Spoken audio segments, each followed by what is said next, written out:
சல்லி சல்லியாக காலி பண்ண எடப்பாடி, எம்ஜிஆரின் பெல்ட் எங்கே, கிட்ட வரக்கூடாது சசிகலா, யார் பாருங்க. மறைந்த முதல்வர் எம்ஜிஆரின் நற்பண்புகளை தொடர்ந்து வெளிப்படுத்தி வரும் மூத்த பத்திரிகையாளர் இதயக்கனி விஜயன் ஒரு வீடியோ வெளியிட்டிருக்கிறார். தேர்தல் தோல்வியால் கொந்தளித்து போயிருக்கும் அதிமுக தொண்டர்கள் இந்த வீடியோவை 2 நாட்களாக இணையத்தில் வைரலாக்கி கொண்டிருக்கிறார்கள்.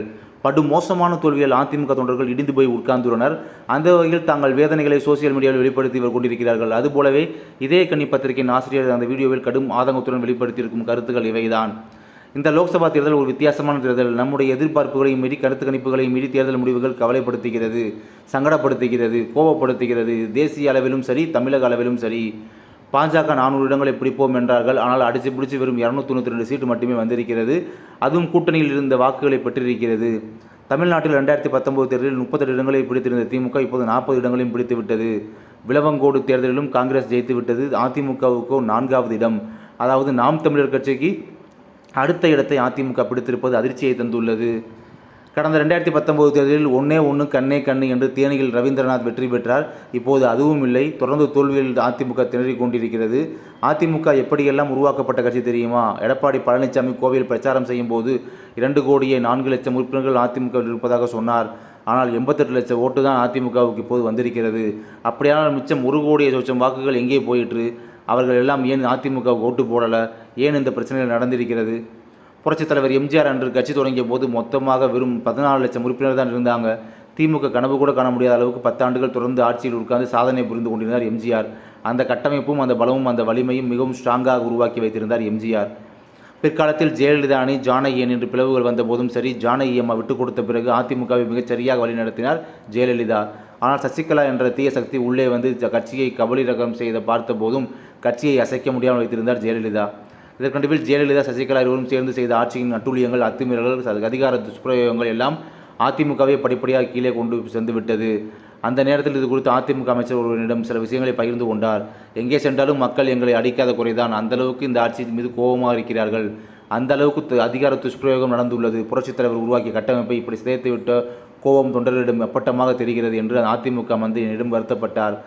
அவர் இப்போது அதிமுகவில் இருக்கிறார் என்பதால் அவர் பெயரை என சொல்ல விரும்பவில்லை. இதற்கு பிறகு திமுக ஆட்சியின் போக்கை மக்கள் புரிந்து கொண்டதை அடுத்து ஜெயலலிதாவும் தன்னுடைய தவறுகளை திருத்திக் கொண்டு மக்களிடம் பேசியதை அடுத்து 2001 அதிமுக வெற்றி பெற்றது. ஆனால் 2006 தேர்தலில் ஜெயலலிதா தலைமையிலான ஆட்சி மீது அதிருப்தி எதுவுமே இல்லை என்றாலும் அதிமுக தோல்வி சந்தித்தது. இதற்கு காரணம் கடைசி நேரத்தில் சசிகலா உள்ளே நுழைந்ததுதான். பணம் வாங்கி கொண்டு 60 பேரை புதிதாக கட்சிக்குள் நுழைத்து போட்டியிட வைத்தார் சசிகலா. தோற்கப் போகிறவங்களுக்கெல்லாம் நான் பிரச்சாரம் செய்ய வேணுமா என்று சொல்லிக்கொண்டே தான் ஜெயலலிதா அப்போது பிரச்சாரத்துக்கு சென்றாராம். இந்த தகவல் எல்லாம் அன்றைய பத்திரிகையிலும் வெளியாகியிருந்தன.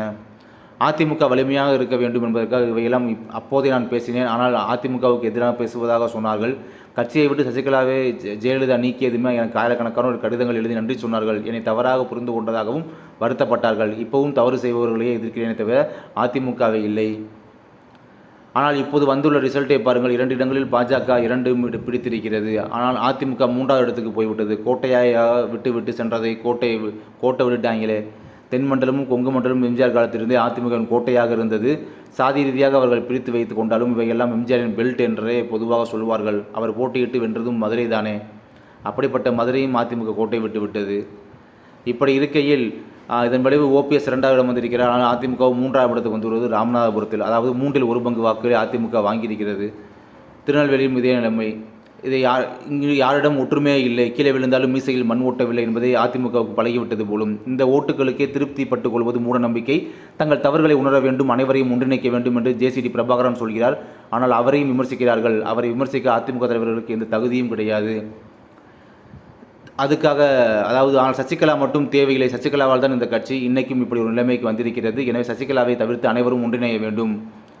எடப்பாடி பழனிசாமி அறிக்கையில் சத்தியமே லட்சியமாய் கொள்ளடா என்ற பாடலை பாடி அது எம்ஜிஆர் பாட்டு என்கிறார். அது தவறான தகவல். எம்ஜிஆர் பாணியில் நடிகர் அஞ்சன் என்பவர் குதிரையில் பாடி வருவது. இந்த விவரம் கூட தெரியாமல் அதிமுக IT விங்கில் என்ன வேலை பார்க்குறாங்க. எம்ஜிஆர் ரசிகர்கள் என்றால் சுரணை வரும். ஆனால் இப்போது சுரணையே கிடையாது. மூட நம்பிக்கைகளையும் பகுத்தறிவின்மையையும் எம்ஜிஆர் தன்னுடைய தொண்டர்களுக்கு கற்றுத்தரவில்லை. எனவே எம்ஜிஆர் பெயரை சொல்லிக்கொண்டு அவர் பெயரை கெடுக்க வேண்டாம் என்று அதிமுக தலைவர்களை நான் கேட்டுக்கொள்கிறேன் என்று காட்டமாக கூறியிருக்கிறார் இதயக்கனி விஜயன்.